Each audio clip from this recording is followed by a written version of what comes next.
Hivi na wewe unakosa usingizi kwa sababu ya acid reflux? Yaani ukienda kulala unapitia maumivu makali sana ya kifua, kiungulia kikali sana, na wakati mwingine unakuwa unapumua kwa shida au mapigo yako ya moyo yanakuwa yanaenda kasi sana.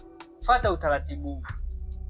Inatakiwa angalau unatumia masaa 3 mpaka masaa 4 ndipo uende kulala baada ya kula. Maana yake unaweza ukaweka sawa ratiba yako ya chakula, ukawa unakula mapema sana, angalau ukichelewa iwe saa 1 au saa 2, lakini vile vile chelewa kulala angalau saa 5 au saa 6. Hii ni nzuri, huwa inasaidia kuweza kumeng'enya chakula na kuzuia tindikali au asidi kupanda kirahisi, kwa sababu ukilala mapema tindikali inaweza kupanda kirahisi wakati wa umeng'enyaji wa chakula, na ikikuta umelala, basi inaweza kuleta madhara kama kiungulia kikali, kupumua kwa shida na mapigo ya moyo kuwa yanaenda kasi sana.